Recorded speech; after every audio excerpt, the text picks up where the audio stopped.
Parashot series over here. We left off yesterday learning about the destruction of Sodom. We're learning Parshat Vayeira because that's this week's Shabbat Torah reading. Friends, we are on chapter over here, Yutet, that's number 19. We started off this series since Parshat Lech Lecha only last week, and we're in the book of Bereshit at the moment. We're learning some ideas with regards to the Torah portion reading. We've been talking about Abraham in last week's yesterday's installment about how he tried to negotiate that Sodom and the surrounding vicinities and cities would be saved, albeit it will be destroyed. And we're in Perek Yutet, pasuk number Aleph over here. So let's start on the way.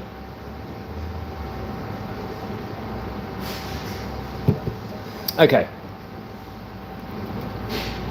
I'll start off, I'll say it in Hebrew and in English, and let's get it underway.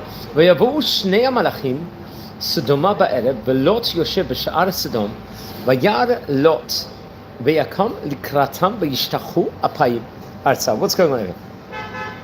So the two angels come to Sodom in the evening, Erev, this points out over here, and Lot is sitting at the gates of Sodom, and he is looking, and he stood up to meet and bow down to his ground. So it's actually interesting.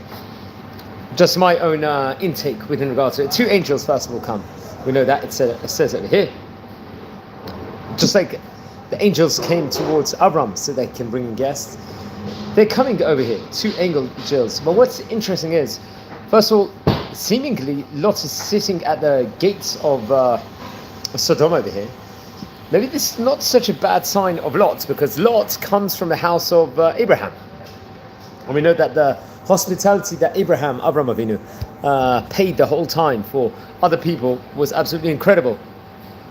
So this characteristic, albeit Lot didn't reach anywhere near the righteousness level seemingly of Avram Avinu, he still maybe yearned to do kindness, to do good acts of deeds of kindness over here, and that very much, maybe that's why he was sitting by the gates of Sodom over here, waiting for something to happen, waiting for guests to happen. And he's also giving honor over here because he's prostrating his head to the ground over here in this specific place. So he wants to show honor to other people, which is also, you can say, within regards to Lot, definitely a good characteristic seemingly. Pasuk number bet. Vayomer hinena Adonai suru na el beit avdechem v'lilu v'rachatzu raglehem v'ishkamtem v'alachtem ledarkechem v'yamru lo ki v'rachov nalin. Okay, so it says here, and he said, please, my masters, turn aside, come to the house. Sorry, here, just the connection of the moment. Come to the house, spend the night, wash your feet, wake up early, and then go on your way.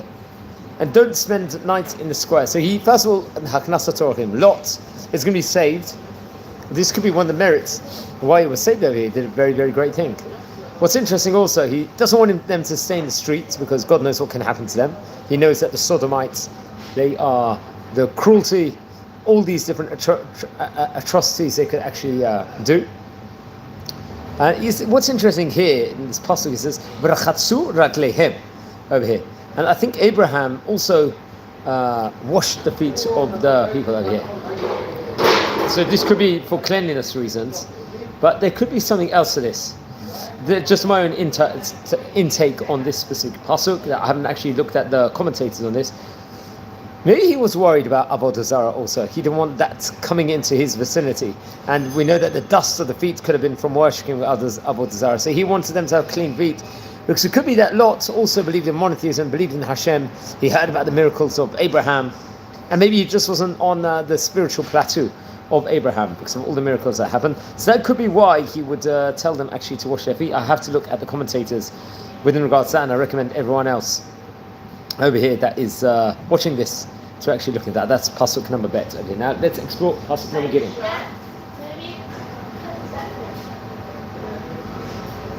Okay.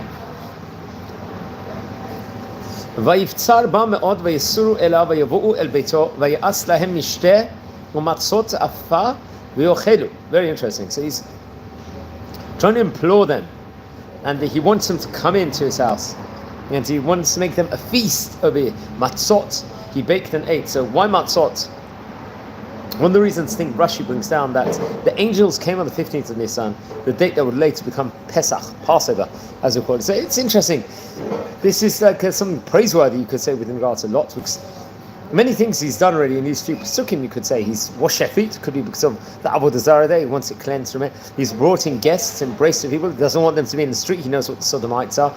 And seeming like the Chagim is going to be important, the Jewish calendar for himself is going to be very important over here, because he's baking the matzot, which will later on be on the 15th of Nisan, naturally, which is going to be said over here. So let's look at the next pasuk over here, friends. We are on pasuk number 4 over here. It says over here, Terem yishkavu v'anshei ha'ir, anshei Sodom nasbu al bait mina'ar va'ad zaken kol ha'am mikatzeh. What's going on over here? Before they came down to lay down, the people of the city in of itself, the people of Sodom, they surrounded around the house. And what's interesting, from young to old, all of the people over there. So there's many worrying things over here. First of all, let's start pointing, all of Sodom has actually come about. This is like an ambush potentially over here. The people have come, they've heard that he's doing kindness. It just shows how wicked they are. It's not just, it would have been terrible enough if one person would have come and warned Abraham over here, but the whole city over here is atrocity. What makes it even worse is that from old to young, the people are coming from young to old. And that, politically, when people are, let's just say hypothetically, people are segments are more likely to vote for a different party over here. But it looks like everyone here, even the old people, are rotten to the core. They want to drive him out. You would think that maybe the old people have some sympathy. The sick people might have some disability. The young people might have some rachamim and question this. But it's so corrupt at this stage in time, this city is, of Sodom, that they've all it's imbued them wickedness, selfishness over here. And it just shows that it's a time period of no hope for the city. And it's not as if they've even rested yet. They haven't even relaxed yet, these angels have, these people disguised as angels. Even before they can do it, they're coming in. And it just shows how wicked they are. Even before the person's relaxing over here, even before, it just shows how warped their system actually was.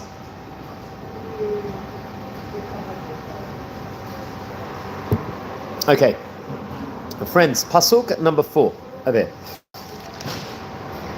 Okay, number 5 actually. ויקראו אל לוט ויאמרו לו, איה האנשים אשר באו אליך, הלא להוציאם אלינו ונדע אותם. What's going on here? When they came, the people did, and said to him, where are the men who came to you tonight? Bring them out to us, that we may know them. Okay, so many things are implied with regards to that. And people want to now straight away find out, who are these guests? Where are these guests? God knows what they want to do with them. That we know them. This could be implying the heard ones, that maybe they might have wanted to, let's just say, do a relations with them. Obviously, the one biggest Vayeira to mankind over here. And many other things are pointed out with regards to this. I would recommend everyone to look at the commentators. So it's like they don't want to just punish him, they want to punish people that just want to have somewhere to lodge, to stay. How wicked they actually are.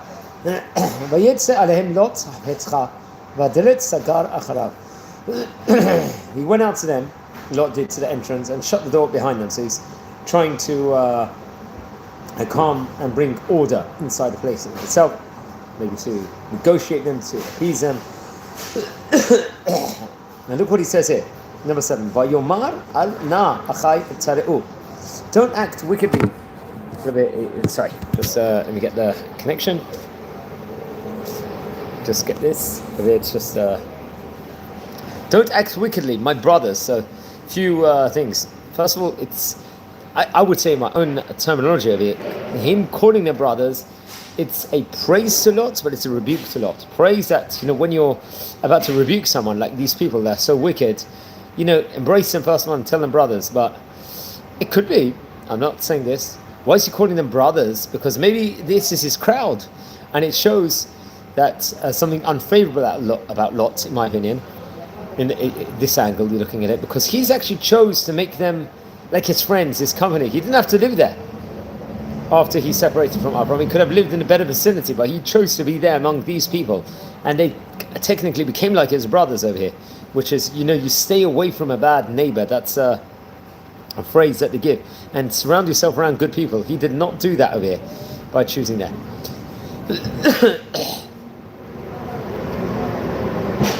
could also say that he's risked his safety to combat these wicked people. Pasuk 8. Hinei na'ali shtei banot asher lo yad'u ish otzia na. Ethen alechem v'asu lahen katov beinehem. Rak l'anshim ha'el al ta'asu davar ki al ken ba'u betzel korati. So now we see that he's trying to save himself and these guests, these angels, which obviously is a praiseworthy thing. But now to say, my daughters are here, and with that is commentators speak very harshly about that, and I think many people would also resonate within regards to that, like how we'll ask questions within regards to how can you offer this? How can you say this over here?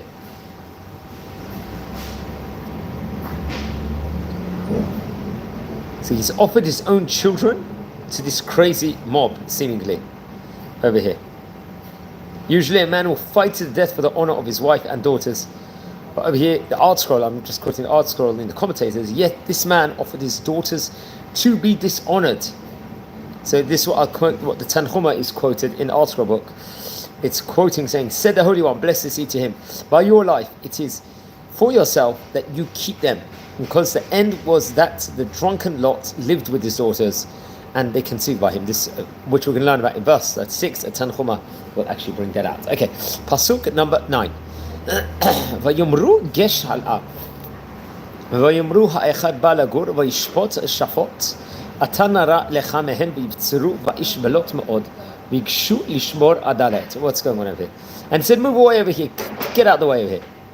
And they said to his fellow that came to come and attempts to act as a judge, now we will treat you worse than we will treat them. And they put pressure upon Lot, a huge amount of pressure. When they say the word ma'od afterwards, it shows the heightenedness of it. Veikshu lishbor hadalet. They came in and they've actually approached the thing. They've actually used full force over here to punish him. None of the appeasement has worked with these people. Whatever he has tried to tell them, even these most ridiculous, extreme things, to appease them, it still doesn't help. It just shows that there's no mercy, even if there's a bribe coming in. Nothing's going to stop them, their wickedness over here.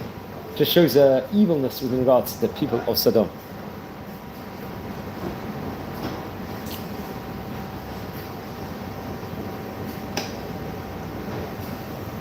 Okay. Now, friends, we are in Pasuk number 10. וישלחו אנשים את ידם ויביאו את לוט עליהם הביתה ואת הדלת סגרו. Now look what they've done. They're now closing it. They don't want it in an open place, and they're so brazen that they come to the house now they've got nothing to gain by doing this, you could argue. The man, they came out, they entered their hand inside the place, and they brought lots of them into the house and the door, and then they closed it. So they're using the full force. They're brazen enough. Usually people are scared to enter someone else's house and do something, but the people of Sodom, they are so wicked. They will break all the rules in regards to all different crimes that they could commit possibly.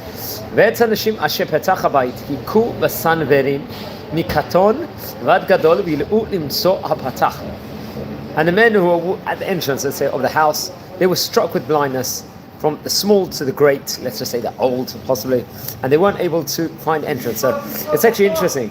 It was also the small people over there in that vicinity.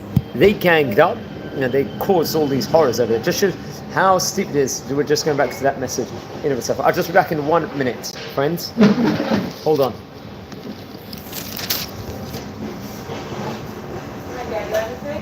In the meantime, I'm okay. I'm okay in the meantime.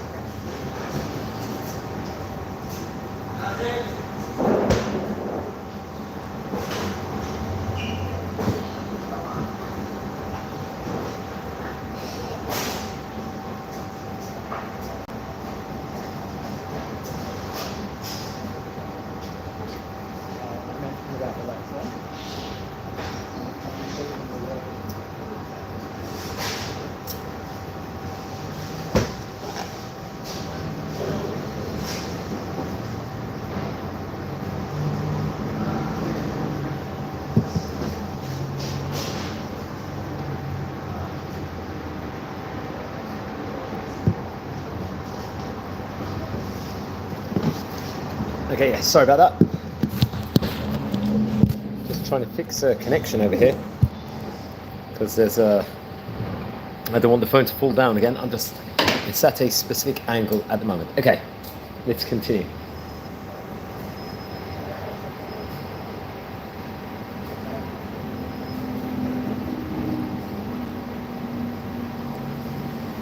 Okay.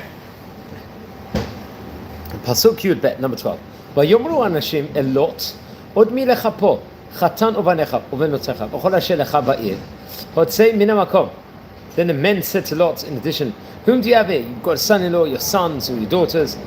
All that you have in the city removed from the place over here. So he wants anything connected to Lot over here. Even the sons and the daughters, he wants them out.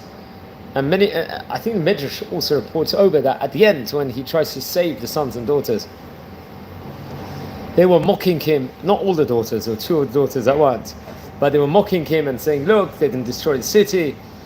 So at the end, we're going to see that Lot is going to try and save all his family, but he's not going to succeed. Okay. כי משחיתים אנחנו את המקום הזה, כי גדלה צעקתם את בני השם, וישלחנו השם לשחתה. What's going on here? For we are going to destroy this place. There's such a great outcry that has come about in the face of Hashem. So Hashem has actually sent us as angels to come and destroy the city. So the angels are telling Lot basically to save his whole family. So in the schut of Lot is going to have his kids saved, his family saved, because there are merits over here we can see just by his actions in itself. He is kind-hearted over here from looking at the Pesukim. And the angels, actually, it's interesting.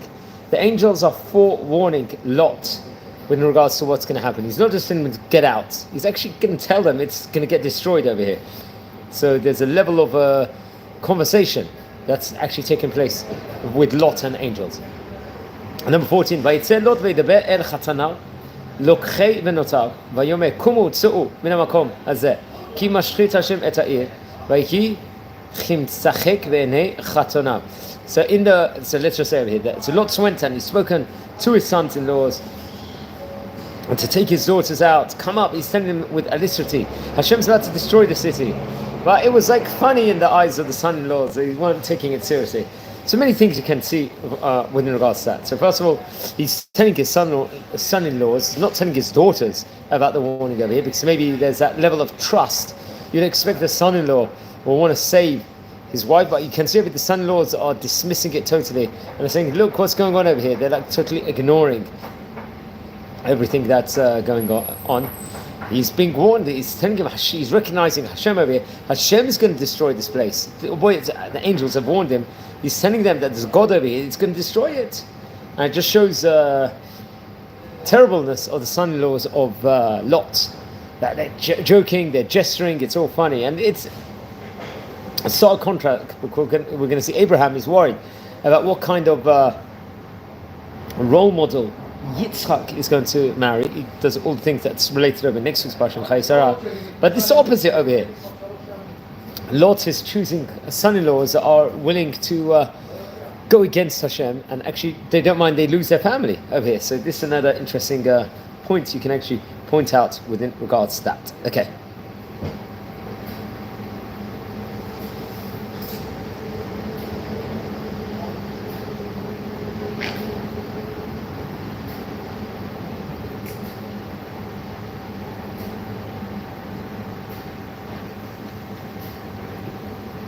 Okay. So it just shows the difference between them. Okay. Pasuk number 15.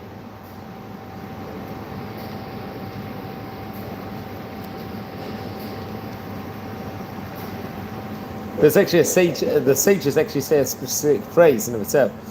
As the sages observe, one jest repulses 100 rebukes. It's talking about Vayeira sachek.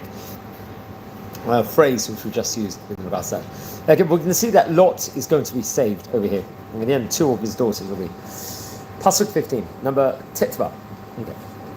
וכמו השחר עלה, ויעיצו המלאכים בלוט לאמור, קום קח את אשתך ואת שתי בנותיך, הנמצאותו פן תספר בעוון העיר, He's sending them, the angels are, and they're pressuring Lot. It's a lashon of Vayitzu. It's like a pressured language over here, Lot. And they're saying to him, "Come up now, take your wife and 2 of your daughters, unless you're going to penny tisafeba of one ha'ir. You are going to be destroyed because of the sins of the city in itself." So it's actually interesting. Many lessons are, first of all, he was going to get punished because of the vicinity he was living in, because of the people over there. So it shows over here that, one could be, let's say, seemingly comparatively very innocent or very, very extremely good compared to other people, but they will be taken into account why they were living there, and they will end up getting punished for what the neighbors are doing. So it shows everyone's got responsibility over other people, to influence other people for the good. That's the first thing. Now over here, the angels are not telling him to bring the daughter-in-laws, or the daughters or the son-in-laws in. Well, it's just saying bring your 2 daughters and your wife, because I think the angels know at this point in time there's nothing reasoning with his daughter-in-laws and his son, so they are not going to survive it. Another thing is that we can see that maybe Lot was hesitant. You could see from the language over here. Why does the angels have to push him? He didn't go straight away and run away to save his life. Maybe he was debating, is this going to happen? It's not just an insight, a question I could pose within regards to this pasuk in of itself. So he was actually waiting to see maybe what happens. It could also be another interesting thing, that maybe he didn't have sufficient merits to be saved, but because he came with such great yichus and was connected to Avraham Avinu, the schut of Avraham Avinu, Abraham, ended up saving him also. And we're going to know later on he's going to get rewarded, because his 2 daughters, the offspring coming from the 2 daughters, will become the great Moshiach. Is actually going to descend King David, and many of the Moab and Ammon it's going to be, and Ruth, the great woman from which we learn about in Chag HaShavuot and Megillat Ruth, is actually going to descend from him. Okay, now we're going to go into 16.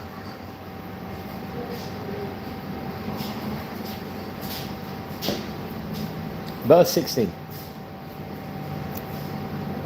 Vayit mahema vayachaziko anashim biyado ובيד אשתו וביד 2 בנותיו בחמלת השם עליו ויציעוהו ויניחוהו מחוץ לעיר. It's interesting, there's a special zigzag kind of note that is on top of the word vayit mahma.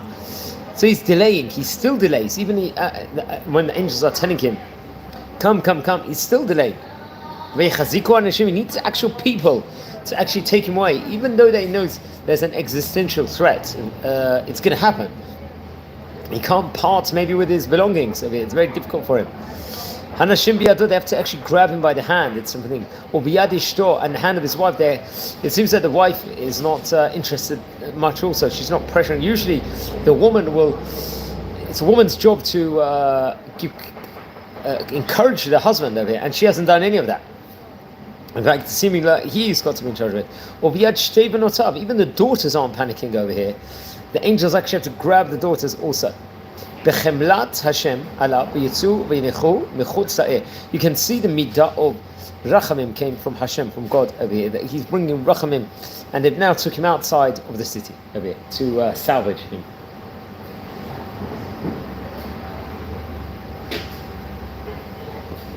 Okay, the next verse.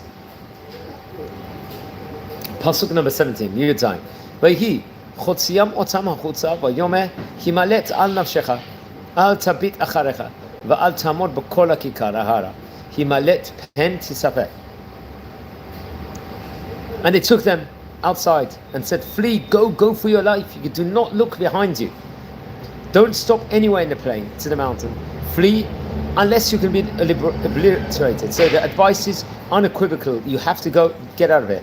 Why does it say over here? I heard once. Why does it say, don't look behind you? Because you don't deserve to look behind you, because you're lucky to get out of this. That's what I heard a rabbi say once. You could have quite easily been dying. Sometimes there's not satisfaction, but when you look and you see what happened to someone else, there's that maybe sort of understanding that comes inside the person, or some relief. You want to know what happened, but you don't deserve to. That's what I think I heard a rabbi once imply within regards to this. Now, Pasuk 18, we're going to see that Lot is going to beg, let's see, for concessions of it. Vayomer Lot alehim al na Adonai. Lot said, no, please, no, my Lord, my master, he's saying over here. No, please. I think following there's a Talmud in Shavuot in page 35b that says Rashi explains that Lot first addressed the angel, asking him not to insist on the trek to the mountain, and then Lot addressed Hashem and makes a plea for the next two verses. So he's corresponding or speaking to Hashem. The question could be posed: why didn't he ask Hashem before this? Why is he waiting until he's been forced to? Pasuk Yud Tet. Hinena matza abdecha chen be'enecha. Please find favor in your eyes. But tegadel chastecha, increase your kindness even. Asher asita imadi, with me lachayot et nafshi, vanochi lo uchali malet hara pen tidbakani hara vamati. And he's saying over here, please save me, my life. I'm not able to flee to the mountain, lest I'm going to be overtaken, let's just say, by destruction, and I'm going to die. Okay, so what's it saying over here? See if we can see some Rashis over here. Pinted Kumara, Kshayiti Etzel, and Shisodomaya, Hakadosh Baruch Hu Ro'eh, Masai, Umasi, Beni Ha'ir, Vayiti Tzadik, Vakdai La Hinatzel. I was worthy to get the save. Ukshaba'a Khalal Tzadik, Ani Krasha now. V'chen Amra HaTzarpit, Eliyahu. באת אליי להזכיר את עוני עד שלא בעט אצלי. היה הקדוש ברוך הוא רואה מעשה ומעשי עמי ואני צדקת ביניהם ומשבעת אצלי לפי מעשיך אני רשעה. So he's basically pointing out that he was a tzaddik, he was someone very, very righteous compared to the people in Sodom, and he wanted saving. הנה נא העיר הזאת קרובם לנוס שמה והיא מצער עם עליתה Na shama halo mitzar hi utki nashi. I'll be over here. There's this city. It's near enough. Escape to there. It's small. I will go there, and I hope will I survive. So it's like he wants assurances that he's going to be able to survive to the place that he's going to escape to over there. So I think he needs a place, a vicinity where it's close enough to escape. So Lot was speaking of the distance of the town relative to the mountain. Let's just say.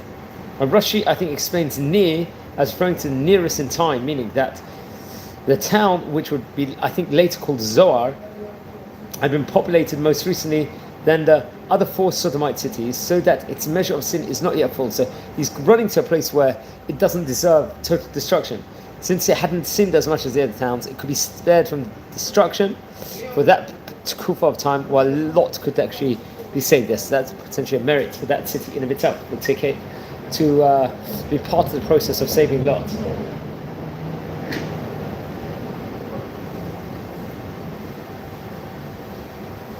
Okay,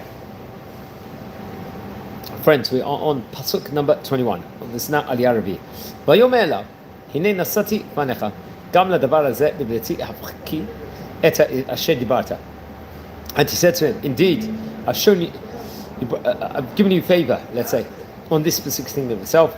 I will preclude you from overturning this city about which you have spoken. So, seemingly, Lot over here is going to achieve something that Abram doesn't achieve by saving this specific city where he can actually take refuge here. He's listening to his prayer over here. So, a few lessons can be learned. When the person's being affected directly, you could say, as opposed to someone advising or it's not happening to someone else, that person's going to be, it's more urgent, there's more of an urgency, and Hashem is listening to the request over here of Lot. But it just shows another thing: never despair, always ask Hashem, and Hashem could always answer the tefillot or answer the questions. Okay, let's bring this. Okay, pasuk number 22. Maheri malet shama ki lo uchal la'asot davar ad bo'acha shama al ken kara shem ha'ir tzoar. Hurry, go there quickly. I'm not able to do anything now until you actually arrive in that place. And they called the name of the city Zoar or Zoar. Actually, interesting enough, that it seems like the name of the city itself is getting a name now, and he's actually calling it. Why was it called Zoar? Because it's small. Because Lot referred to it as a small city. Mitzar means small. Also because salvation was due to its smaller size and less iniquity, because it was smaller amount of Vayeira, you could say. That's how it would save, so it would be a name with regards to it. And I think the original name of the place is called Bela. Interesting enough, I think that's what Rashi will bring down. Okay. Now let's continue. Okay. Pasuk 23. Hashemesh yatsa ala aretz velot ba so'ara. So now the sun has risen to the earth, and Lot has now arrived in Zoar, I assume with his two daughters. 24. V'Hashem imtir al Sodom v'alamora gafrit va'esh met Hashem min hashamayim. So Hashem is now bringing the attribution, the punishment over here, and cause it to rain upon Sodom and Gomorrah. What's interesting, gafrit, sulfur, and fire, Aish, also is going to rain down. So it's not a normal rain. Min hashamayim, from the heaven, just shows a wondrous, the miracles that Hashem can always perform. Whatever Hashem wants to do, Hashem can do the whole time. And over here, very much, this was a huge miracle, open miracle in of itself. Actually, the punishment also to Sodom, showing who is in charge. And this sulfur and fire naturally is not natural. It's an earthly phenomenon, we can say. Divinely originated visitations without a natural cause, as Sforno says. Okay, now 25.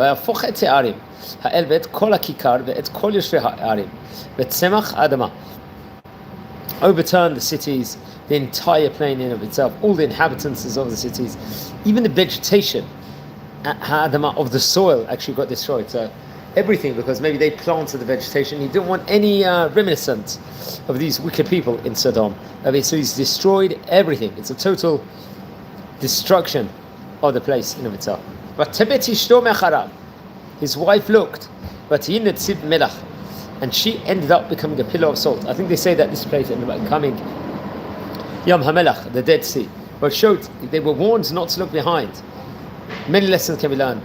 They say, I think one of the Medrash actually said that Lot offered his guest salt, and then his wife actually addressed him and said, look, anyone got salt, you've got guests here. She actually put Lot into huge trouble over here, and like say could have triggered all of this. So her punishment was that she would be turned into a pillar of salt over here, like that actually occurred over here. She was not worthy enough to see others being destroyed and be spared herself.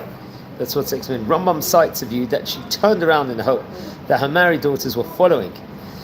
So that could have been, she was actually looking, have they been saved? The Torah points out that the death of Lot's wife was a necessary precondition to the following episode. So Lot's wife had to die because we can know the next episode is going to, let's say, sow the seeds for Moshiach. So she couldn't be around for that to happen. If she would have been alive, her daughters would not have conceived at the end through Lot. So this had to happen. Let's just say it in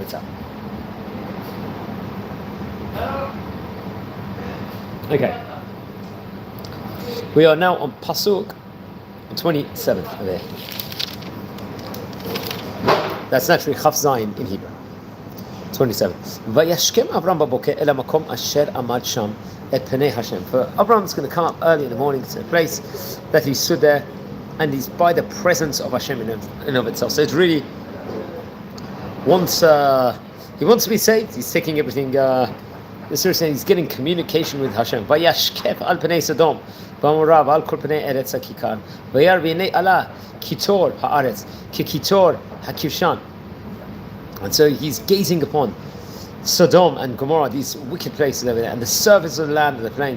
He saw that smoke is arising of the earth, like smoke of a klin, even a kivshan, a furnace. And as I say, it just shows that he's able to see now what's going on. Seemingly, he's now on a totally different spiritual plateau. Lot is. You've seen a lot of miracles already. But over here, this very much also does encompass that. Okay, Pasuk 29. V'hi b'shachet Elohim et arei hakikar v'yiskor Elohim et Abraham v'yishalach et Lot mitoch ha'hafecha v'afoch et ha'arim asher yishav b'hen Lot.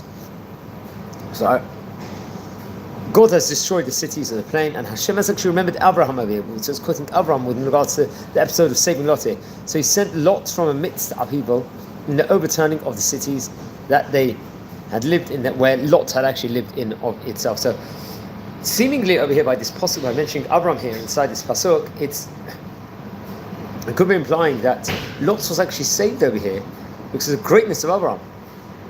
That's how great he was. So it just shows it might have been due, or all due to Lot's actions. It was an Avram Avinu. Because of him, he was actually saved. Okay, number Lamed. Vayal Lot mitzoar vayeshev bahar ushte venotav imo ki yareh lashevet betzoar vayeshev b'me'arahu ushte venotav. So he went up from Zoar and settled on the mountain with 2 daughters, for he was afraid to dwell, I think at that point in time, in Zoar. So he would live inside a cave and with his 2 daughters at that stage in time. I think at that point in time, someone said that they thought they were the only people in the world. And they thought that this is it. We're the only 3 people. The whole world is destroyed. We need to continue the world. Okay, so now we're going to see that the Lot's daughters, Moab and Ammon, it's going to be the roots, let's just say, to the Jewish monarchy in of itself. Okay, we're going to explore that now.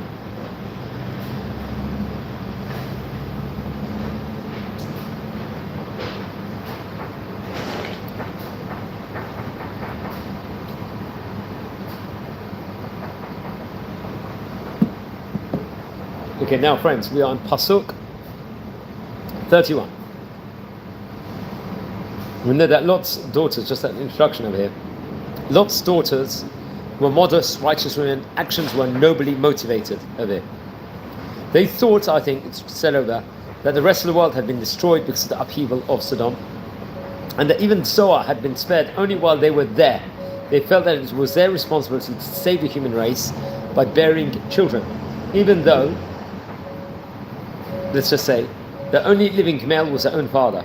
And the Torah does not label their actions as, let's say, incestuous, because they sincerely thought there was no other way to ensure the propagation of the species. Because their intentions were pure, they merited that among their descendants would be Ruth. She happens to be ancestress of King David, and Naamah, the queen of Solomon, and the mother of Rehoboam, his successor, and the next link to the Davidic chain. So Rabachia says Lot was not comparable to his daughters. His intentions, it says in article introduction, were not at all sincere. Even though he was intoxicated and unaware of what he was doing at the first night, he knew in the morning what happened, but allowed himself to get drunk again. So we're going to look at this in a minute, this pasuk. Okay, pasuk 21. Vatomer havechira el hatziira avinu zaken v'ish ein ba'aretz lavo aleinu kederek kol haaretz.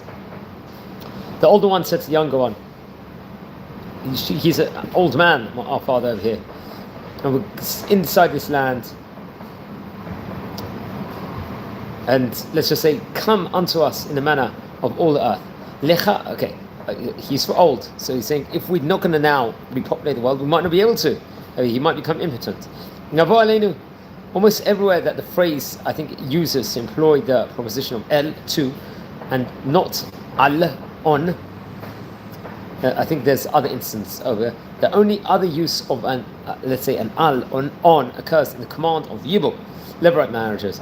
So the motivation of Lot's daughters was similar to that of Tamar and Ruth, who were also associated to Yibum. So it's a praiseworthy lashon language with regards to the daughters of Lot. Lecha nashke etavin, give him some wine, yayin, v'nishkeva imo, v'nechaye ma'abinu zara. Let's get him drunk and give him with wine, and then we can. Then we would be able to, let's say, lie with him, and then we can actually produce offspring with him. So, just shows they know that their father's not going to agree to this. Just naturally, they're going to have to do it by getting him intoxicated. We learned that Noach got intoxicated after the famous Mabul in itself when he came out of the ark. 33. Vatashken, yeah, etavihen. Yain belayla, hu v'tavo abachira, v'tishkav, etaviha, v'lo yada b'shkiva, or v'kuma. So he got very drunk, and the oldest daughter actually came to him, and I believe they cohabited with the father, and he wasn't aware himself of what was going on, and her lying down wasn't what happened over there. And then when she got up, he didn't know what went on. It was in such a drunk level, seemingly, that he wouldn't have any recollection whatsoever. Okay, so it just shows the dangers of, let's say, drinking a lot. Also, just shows one of the sources inside Torah that one's going to be careful how much drink. You're not going to make wine or getting drunk has got the power to make someone totally intoxicated. Okay.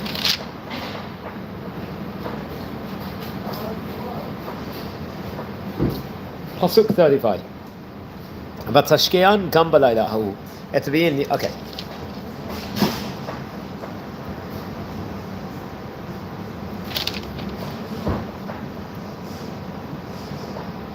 Vayhim macharat, on the next day. Vatomea bechira. Now the older one is saying, Elat seira, to the younger one, I have lied down with my father last night. Etavi nashkenu yain gam alayla uvoi shechviimo unechaye ma'avinu zara. So now it's the second daughter that wants to do this. Now what's interesting is, I think it was pointed out before, that Avram knows what's going to happen, because I think he realizes the next day over here that what has happened, and he's still willing to get drunk over here. So that's not, let's say, a praiseworthy, let's say, approach to Lot's actions, you could argue, because he knows, so why get drunk again? That could be the first question posed. Okay, Lamatei. Vatashkeyan gam balayla hahu et avihen. Yain vatakam atzira. Now the daughters got up, vatishkab imo, velo yeda b'shchiva ubekuma. So he's not aware of it. She's got drunk again. She's given him a lot of wine. Now she is going to cohabit a bit to bring offspring.